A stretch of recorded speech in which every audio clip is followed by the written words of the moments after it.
हर हर महादेव। जय शिव गुरु, जय गणपति भगवान।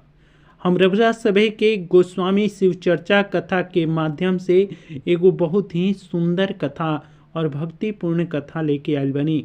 जौना कथा में ये चीज़ के हम दर्शावल चाहतनी कि भक्त के कभी भी भगवान के परीक्षा से अलग ना हटे के चाहिए। काहे कि भगवान जब परीक्षा ले लें तब ओकरा बाद जैसे एगो सोना के तरह तरह के अग्नि में जला के और सोनार ओकरा के कुंदन कर देला, वही तरह ये भगवान भी भक्त के तरह तरह के परीक्षा लेके और एक दिन ओकरा के अपन भक्ति के संपूर्ण कर्ता धर्ता बना देने। वही तरह आज ये बहुत ही सुंदर कथा, ये से रौरा सभी से हाथ जोड़ के नम्र निवेदन बा कि कथा के चाहे रौरा सभी सब्सक्राइब करम चाहे ना करम, चाहे जौन भी करम, बाकी ई कथा के जरूर शुरू से अंत तक जरूर सुनम। काहे कि ई कथा एगो भक्त और एगो भगवान के बीच प्रेम के बा और उहे प्रेम हम रौरा सभे के दर्शावे खातिर आयल बने। रौरा सभे तुरंत आइजा और कथा के शुरू से अंत तक जरूर सुनम जा। काहे कि इस शिव गुरु के रौरा सभे के कसम बा। अगर रौरा सभे भगवान शिव गुरु से प्रेम करतन जा तो इस कथा के शुरू से लेके अंत तक अवश्य सुनम जा, वरना ये वीडियो के रौरा सभे चालुए मत करम जा। काहे कि हम अपन भक्ति के एजा प्रमाण देवल चाहतनी कि भगवान से भी बढ़ के उनकर भक्त होला। यह चीज़ के हम एक कथा में दर्शावतनी। आई जा कथा में और सुनी जा। कथा ऐसे बा कि एगो बुढ़िया रही माता और बहुत ही धैर्यवान रही। उनका पर कतनो विपत्ति पड़ल, बाकी रू भगवान शिव के आपन आसरा ना छोड़ली। उहे आसरा के लेके उ कथा के वर्णन बा। और आई जा रौरा सभी के कथा सुनावत तनी कि ई बुढ़िया जौन माता रही, ई बुढ़िया माता संपूर्ण ऐश्वर्य से, संपूर्ण परिवार से सुखी संपन्न रही और भगवान में उनकर त आसरा इतना कुट कुट के भरा रहे कि केहू भी उनका के टस से मस ना कर सकत रहे। भगवान शिवगुरु के एक दिन कैलाश पर्वत पर ये चीज़ के वर्णन होत रहे कि हे प्रभु, ये सृष्टि में, ये पृथ्वी पर मृत्यु लोक में राउर सबसे बड़ भक्त के बा सत्यता के आधार पर। काहे कि सतयुग में, त्रेता में, द्वापर में तरह तरह के राउर भक्त आइल और तरह तरह के हमनियों के परीक्षा कैनी जा, रौरो परीक्षा कैनी और उ परीक्षा में सफल होके देखौलस। बाकी का इ कलयुग में भी केहू ऐसन भक्त बा कि जौन इ परीक्षा में सफल हो सकता? अगर बा तो रौरा हमनी के प्रमाण नहीं। आज देवता लोग भगवान शिव गुरु से प्रमाण लेवे खातिर कैलाश पर पहुँचल बा। आज देखी उहे भगवान शिव गुरु आपन समाधि में लीन बाणे और जब देखलें कि सब गुरु, सब देवता लोग आके उपस्थित भइल बा, एजा तक कि ऋषिगण भी, बहुत बड़ बड़ ब्रह्म ऋषिगण उनका कैलाश पर्वत पर पहुँचल बा और भगवान के सामने पूरा दरबार सजल बा। देवता लोग से, ऋषिगण से और चराचर जगत के जे देवता, स्वामी, गंधर्व, किन्नर सब केहू और इहे जानल चाहता कि ई कलयुग में राउर परीक्षा देवे वाला के बा। भगवान शिव गुरु कलें कि ये कलयुग में भी हमार भक्त के कमी नहीं खे। तरह तरह के हमार भक्त बाणे, तरह तरह के वो परीक्षा देवे वाला बाणे। हम उनकर सर्वस्व छीन लेम, बाकी उट्टस से मस ना हुई है अपन भक्ति से। ऐसन ऐसन अभी भी भक्त बाणे, ई रौरा सभे मानी जा। बाकी ई देवता लोग काहे के माने जा? ई देवता लोग के जब भी परीक्षा होला ई मनुष्य पर होला। आज उहे परीक्षा के घड़ी आयल बा और भगवान शिव गुरु परीक्षा देवे खातिर फिर प्रस्तुत भइल बने आपन भक्त के। देखी जा एगो बुढ़िया रही जौन अभी हम बतौनी हा कि वो सुखी संपन्न सब चीज से परिपूर्ण रही और भगवान के कथा याचना से भी परिपूर्ण रही। वो तरह तरह के भगवान के पूजा अर्चना चर्चा कथा पूजा सब चीज करत रही। भगवान कौनो चीज के उनका के कमी ना देले रहन। तब भगवान एक दिना स्वप्न में अले बुढ़िया के और बुढ़िया माता के कहले कि ही बुढ़िया माता, हम तहार अब परीक्षा लेवल चाहतनी तार धैर्य के, और हम देखल चाहतनी कि तू ई धैर्य के परीक्षा में कहाँ तक सफल होता रू। ए तरे भगवान परीक्षा लेवे खातिर प्रस्तुत उनका स्वप्न में भइले। बुढ़िया माता उठ के हाथ जोड़ के खड़ा हो गई, कली कि अगर रौरा परीक्षा लेवल चाहतनी त ले ली, ए में हम परीक्षा देवे में हम पीछे ना हटम, राउर भक्ति के ना छोड़म। तब भगवान के अतने चर्चा होत रहे तब तक बुढ़िया के नींद खुल गई।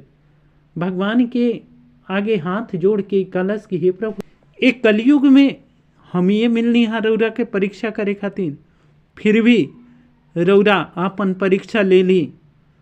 हम जहाँ तक कोशिश करम कि हम ये परीक्षा में सफल होखम रौरा आसरा पर।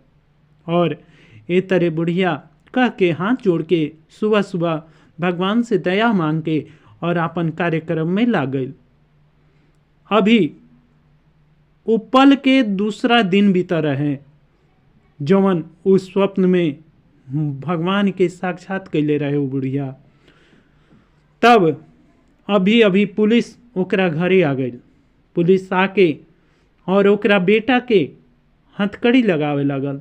बुढ़िया कलश के हे पुलिस लोग, हे जनता के रक्षक, ये बताई कि रौरा हमार पुत्र के काहे खातिर हथकड़ी लगावता नहीं, हमार बेटा कैले का बा। तब वो पुलिस के जौन मेन अधिकारी बा वो कहता कि तहार बेटा कत्ल कैले बा। अभी बुढ़िया सुन के बड़ा हैरान भइल। कलश की हे सर जी, आज तक तो हमार बेटा एगो माछियों के मारे से एगो चींटी के मारे से डेराला, काहे कि हमरा घर में केहू भी ऐसन सदस्य निखे कि जीवन एगो चींटी तक के हत्या कल चाहेला। काहे कि हमनी पर शिव गुरु के बड़ा कृपा बा और हमनी के सब केहू पूरा प्राणी के सृष्टि के यह जाने नहीं जा कि ई भगवान शिव गुरु के सृष्टि है। तो ये बताई कि ई कत्ल कैसे कर देने।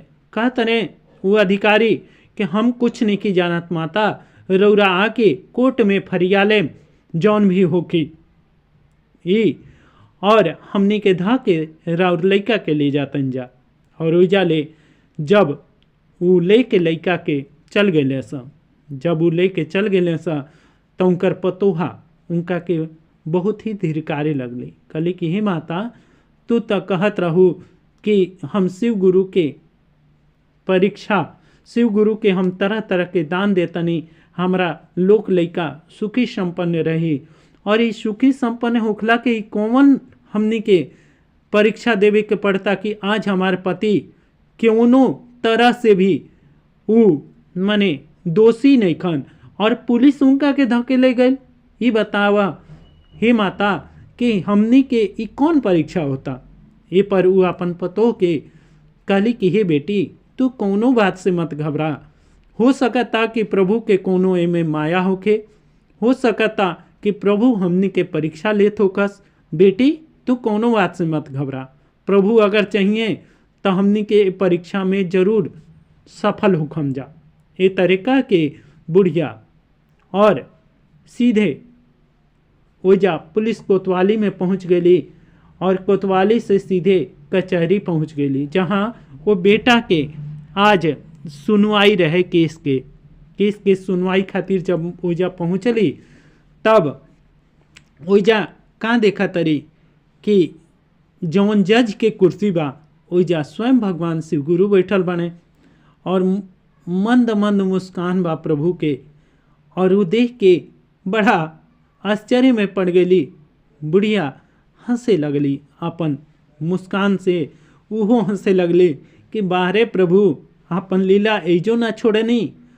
तब थोड़ा देर के बाद जब उनकर मने नींद खुलल, नींद क्या कहल जा सकता, जब उनकर ध्यान हटल, ध्यान खुलल, तब का देखा तरी कि जज यह फैसला सुनावता कि ई बेटा कत्ल के लेवा और ई कत्ल के सजा यह बा कि इनका उम्र कैद के सजा सुना दिहल गई, उम्र कैद के सजा सुना दिहल गई। उनका लाल के यानी कि उनका बेटा के, बुढ़िया के कैद मिल गई, जौन बेटा कुछ भी ना कैले रहे। सब केहू, पूरा गांव, पूरा नगर, पूरा शहर आश्चर्य में पड़ गई कि ई लइका, एजा तक कि उनका कंपनी के जौन अफसर रहन जा उन्होंने जाना कहत रह गइलन जा कि ना ई लइका कभी भी केहू के अहित ना कैलस, केहू के कुछ ना कैलस। फिर भी आज देखी कि सत्य के प्रमाण भगवान कैसे लेता रहे और तरह तरह के उनका पर इल्ज़ाम लाग गई और वो इल्ज़ाम से क्यों बड़ बड़ वकील तक ओकरा के ना छुड़ौले और ओकरा उम्र कैद के सजा हो गई और ए तरह वो जेल चल गई। ओई जाले बुढ़िया फिर अपना घरे अली और पूरा लोग ठचा ठच भरल बा। बुढ़िया से कहता कि ई बतावा कि तू जीवन भर भगवान शिव गुरु के आराधना कैलू, पूजा कैलू, पाठ कैलू, ये बतावा कि तहरा वो बदला में मिलल का।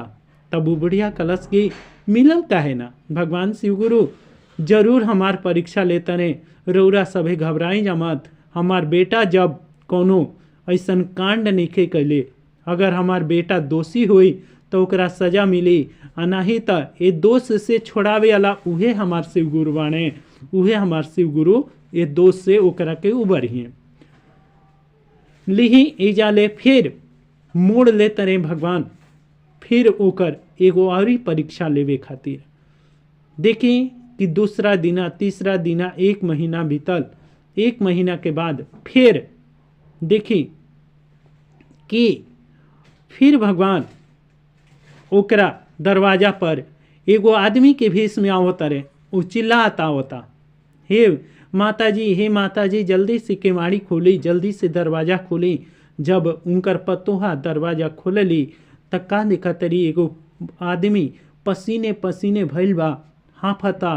तब बुढ़िया माता कली कि ये बेटा तू काहे हाँफत रह, तू अपन पहले चैन से सांस ले ला।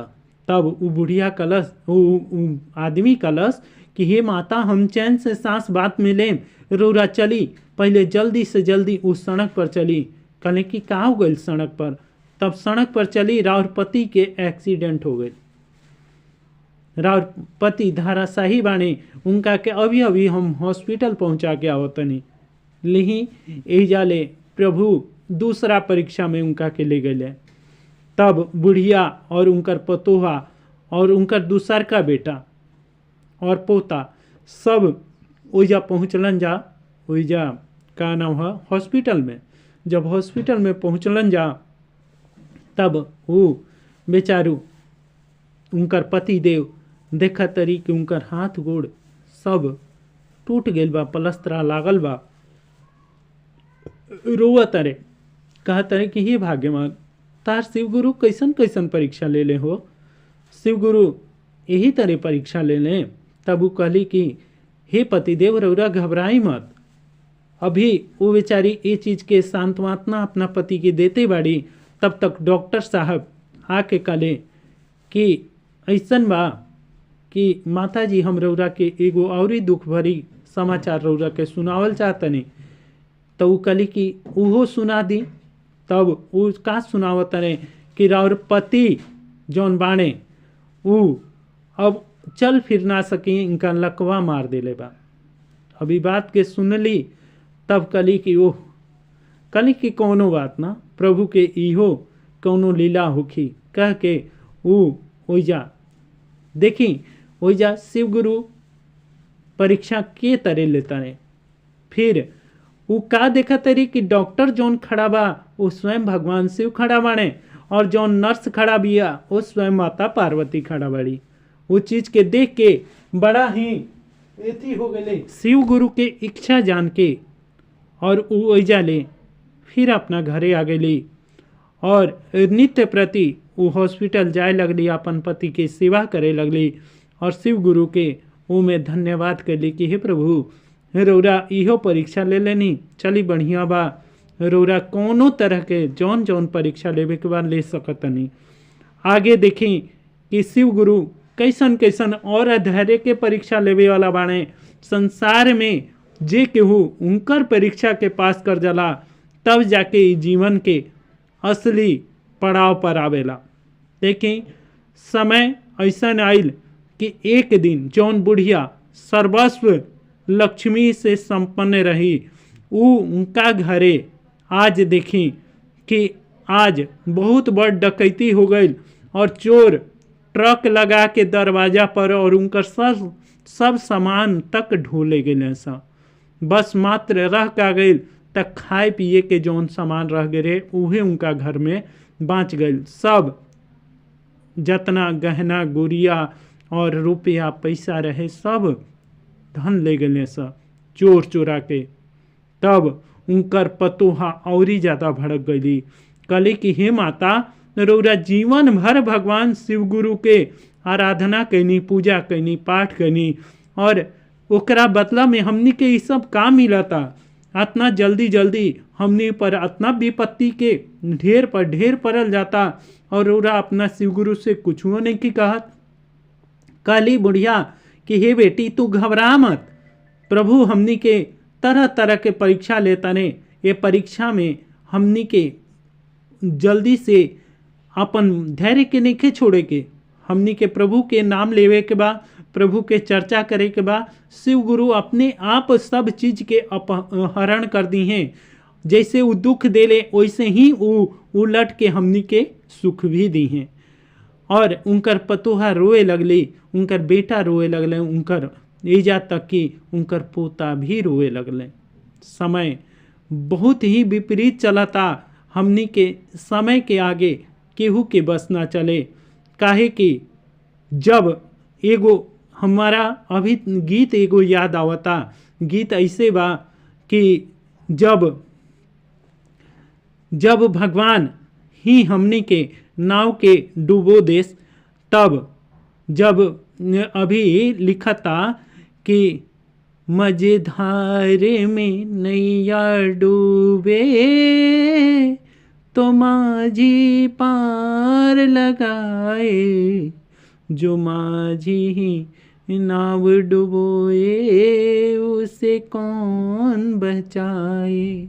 यही तरह अगर भगवान शिव गुरु ही वो नैया के डुबावे पर लागल बने तब वो प्राणी का कर सकता, काहे कि प्राणी के हाथ में कुछ नहीं के। यही चीज़ के हम बार बार एक कथा में दर्शावल चाहतनी। देखिए समय ऐसन विपरीत हो गई, उनका घर में कुछ भी ना रह गई, उन्हें पति बीमार और वो बीमारी का वो एगो भगवान शिव गुरु के तरफ से अभिशापे पड़ गई कि उनकर पति के लकवा मार गई, बेचारू चल ना सकत रहन। बाकी ओइजा देखी ओइजा से पैसा के मांग आवता, एने वकील बार बार कोर्ट में यह चीज़ के दर्शावल चाहता कि उनकर बेटा कौनो ऐसन गलती नहीं कैले, कौनो कत्ल नहीं कैले, फिर भी कितना पैसा लाग गई, बाकी उनकर ना उन्हें बेटा छूटल और ना इन्हें पति ठीक होता नहीं। और इन्हें पतोहा बेचारी रो रो के बुरा हाल कि अब हमनी के घर के पालन पोषण कैसे हो, कि हमनी घर में कमाए वाला केहू नहीं के। छोटका बेटा बेचारा नौकरी एगो छोट मोट फैक्ट्री में करता, आज उहो बेचारा रोवत अपना घरे पहुँचल, कहता कि हे माता आज हमनी के प्रभु तरह तरह के काहे परीक्षा लेता ने। आज हमार जो नौकरी रहे वो नौकरी से हमार मैनेजर हमरा के इस्तीफा ले कहने की काल से तू अइहा मत काम पर, ताहर काम अब आजे दिन तक रहे, आज से काल से तू ड्यूटी मत अइहा। देखी ये जब परीक्षा कैसे कैसे भगवान लेते रहे, ये कलयुग के परीक्षा। और आगे देखी कि समय आयल और फिर बुढ़िया रात में सुतल। स्वप्न में भगवान शिव गुरु कहतने कि ये बुढ़िया, अभी तो तोर परीक्षा के सिर्फ 75% परीक्षा भइल बा, अभी 25% और बाकी बा। ये बुढ़िया कहतिया कि हे प्रभु, अब रउरा कौन परीक्षा लेवल चाहतनी, अब तो हमारा भी परीक्षा देवे लायक कुछ है नहीं के। बेटा हमार जेल में बा, पति हमार बिस्तर पर बा, जौन रउरा लकवा के मरीज बना देनी, और दूसर का बेटा जौना से हमनी के घर के खुराकी चले वाला रहे, उहो बेटा के रउरा नौकरी तक छीन लेनी। अब बताई कि अब कौन परीक्षा रह गई। कहतने कि अभी परीक्षा में एगो सदस्य बाकी बा, ऊ तोर पोता। काल ऊ पोता के तोरा परसों और काल के बीच में मृत्यु आई और ऊ मरण सैया पर जाई। कलश की हे प्रभु, ई का अभी अतने ई का कहलस और वो बुढ़िया के नींद खुल गई। देखी सवेरे होत अभी उन्हें से बेचारी मुंह हाथ धो के भगवान शिव गुरु के प्रणाम करके दया मांग के कलश की हे प्रभु, जौन जौन रउरा परीक्षा लेव तनी वो बहुत ही बढ़िया बा। हम रउरा से कोनो चीज़ के ई नहीं लड़ाई नहीं करत, रउरा जौन भी करतनी बहुत अच्छा करतनी। और कह के बेचारी आपन फिर से पूजा पाठ में लाग गई।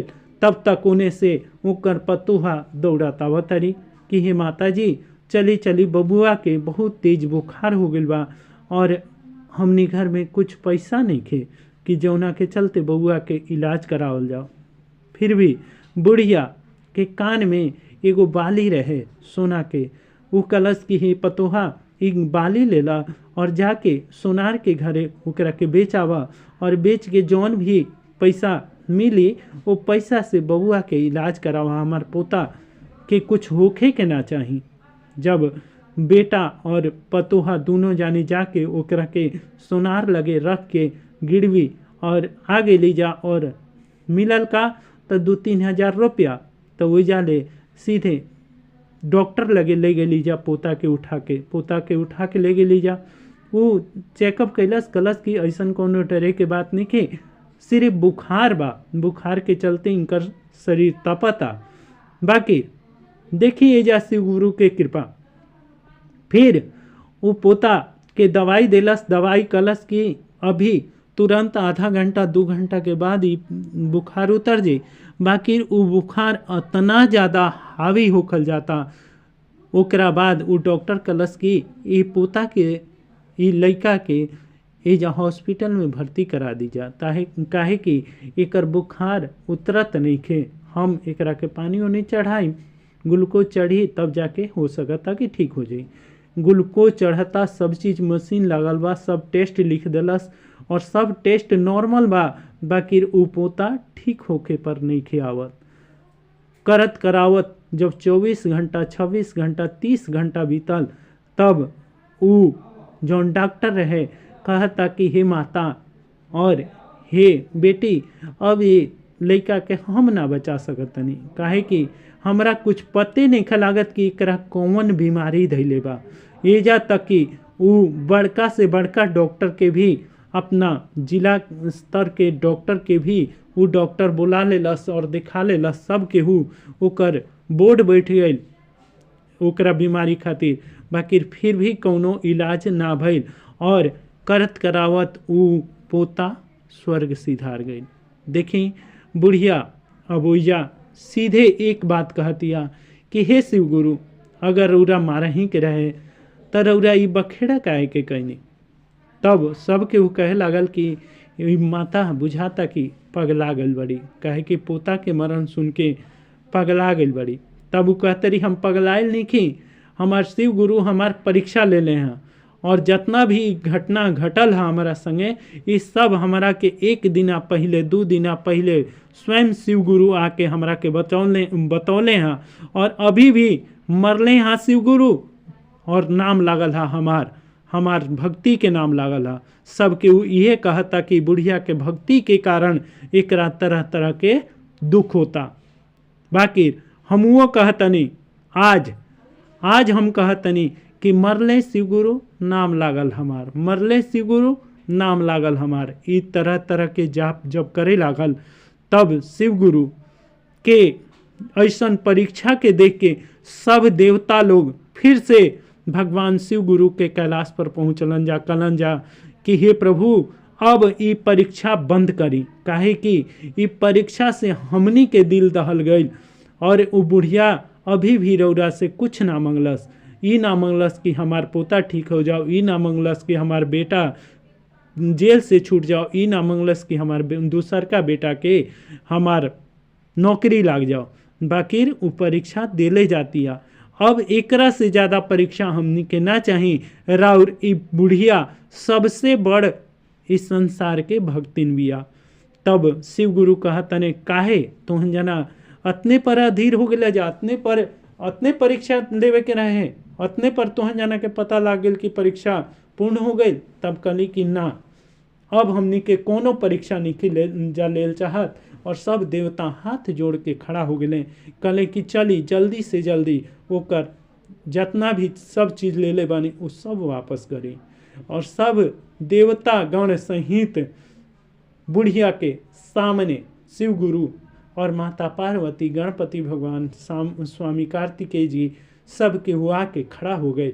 और पूरा केहू के निखन दिखाई देत शिव गुरु और शिव गुरु के देवगण, बाकी वो बुढ़िया के साक्षात दिखाई देते हैं। कहते हैं कि ये बुढ़िया अब तू, हे माता अब तू ई कहल बंद कर कि मरले शिव गुरु और लगौले हमरा के, ई कहल बंद कर।